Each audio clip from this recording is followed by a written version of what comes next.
तो आज सुनील गावस्कर जी का 75th बर्थडे है। और बहुत बहुत जन्मदिन मुबारक हो सनी भाई को। और मैं मानता हूँ कि इंडिया के ग्रेटेस्ट बल्लेबाज में से एक, मतलब सबसे ग्रेट मेरे लिए थे, क्योंकि वो जब मैं बड़ा हो रहा था मेरे लिए एक हीरो के तौर पे थे। और ज़बरदस्त बल्लेबाज, ज़बरदस्त कप्तान। और मेरे हिसाब से उनकी कप्तानी में भारत ने, और मैं कंट्रोवर्शियल स्टेटमेंट देने वाला हूं, उनकी कप्तानी में भारत ने सबसे इम्पोर्टेंट और सबसे बड़ी ओडीआई टूर्नामेंट की जीत हासिल की थी, जब 1985 में वर्ल्ड चैंपियनशिप ऑफ क्रिकेट जीता था बिना कोई मैच हारे। जिस तरह से इस बार भारत ने टी20 वर्ल्ड कप में जीता था, उसी तरह 1985 के वर्ल्ड चैंपियनशिप ऑफ क्रिकेट में भारत ने वो टूर्नामेंट जीता था।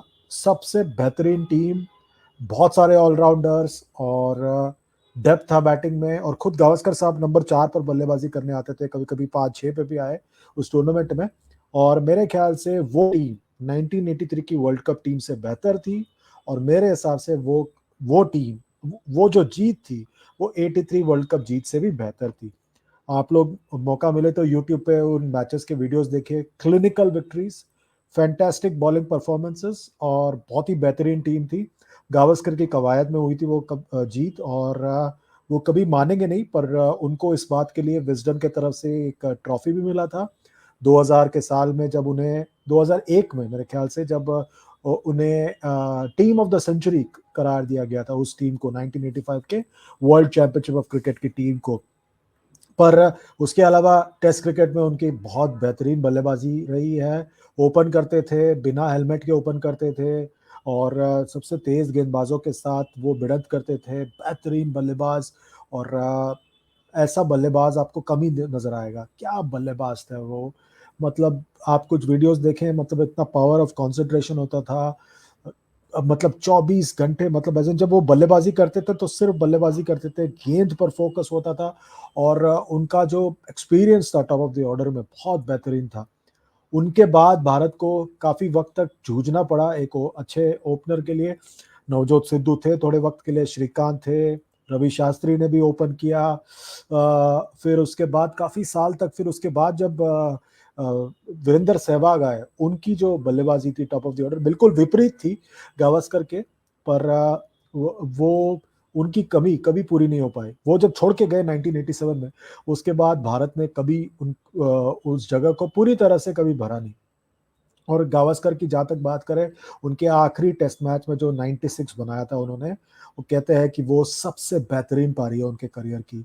मेरा मानना है, दुनिया में जब भी वर्ल्ड 11 बनाया जाएगा, टेस्ट वर्ल्ड 11, तो सुनील गावस्कर का नाम सबसे पहले होगा।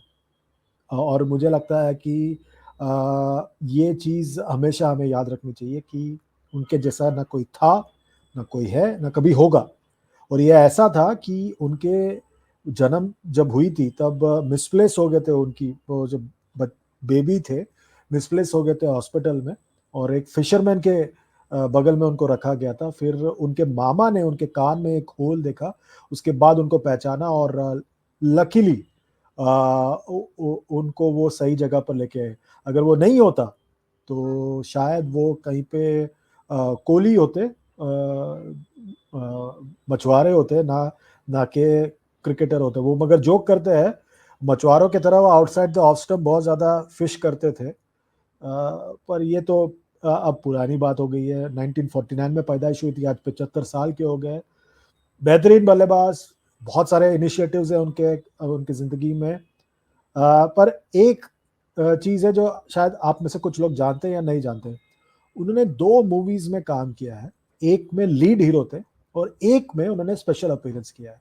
क्या आप में से कोई बता सकता है कि उनकी मूवीज़ में कौन-सी मूवीज़ थे जिनमें उन्होंने एक्टिंग किया है? एक मराठी मूवी थी जिसमें लीड हीरो थे, और एक हिंदी मूवी थी जिसमें स्पेशल अपीयरेंस था। नाम बताइए उन मूवीज़ का। इस वीडियो के नीचे कमेंट कीजिए, लाइक कीजिए, शेयर कीजिए, सब्सक्राइब कीजिए, और नोटिफ़िकेशन की बेल दबाइए। Good bye for now.